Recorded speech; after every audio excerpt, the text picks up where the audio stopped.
Welcome to this simple demonstration video of the user interface for Arbor. Arbor has a full-size visualization panel in front here that's used to display data sets, and a control panel that pops up and allows you to do operations.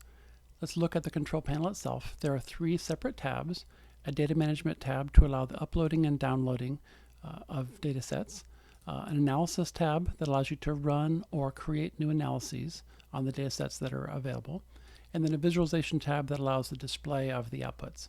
We'll illustrate this with a simple example. I'm going to take two files on my local file system. I've taken the GeoSpice character matrix and split it into two, and we'll talk about why in a second.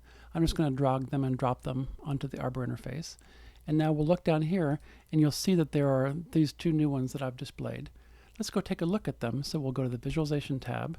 It's a type of a table, and so I see all the things that are available to me of that type. Let's look at the first character set, and that will be the species names and the first two continuous attributes. If we look at the second character set, the character file, it's the same species and the last three continuous characters. So I'd like to put these together into a single character matrix and then do something with it. So let's go, and that sounds like a table operation, and let's going to add append the columns together, right? We'll run this simple analysis to illustrate the example, and we'll pick our first characters and we'll pick our second character set, and then we're giving an index column that is one of the character sets that's in this first table. So let's use species because it's in both tables, and the species is used as the index to make sure that the rows are aligned well with each other. So we ran that, and then you see the output here is listed as called table append columns, which is the algorithm we just ran with the out table value, and it's this type. So let's go look at that. We'll go to the visualization, and before we just had our first and our second ones. Now we see the output of the analysis also.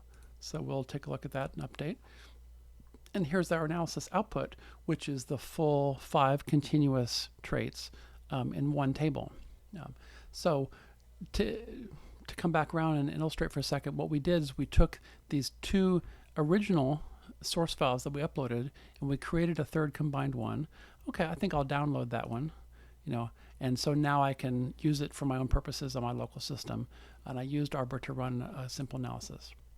Before we finish this tutorial, let me just show you that the analysis tab also has in it an editor for editing and reviewing the analyses that ran. So this is actually the Python-based code that was used to merge the tables together.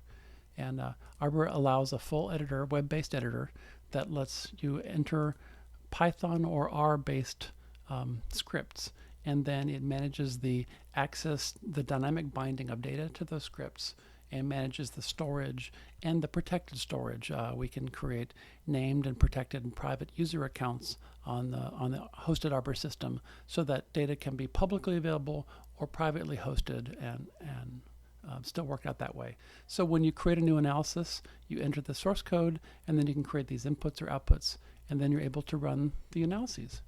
Thank you for this time. I hope that this was a good illustration and an introduction to what we call the advanced mode interface for Arbor. Thank you for your time. Take care.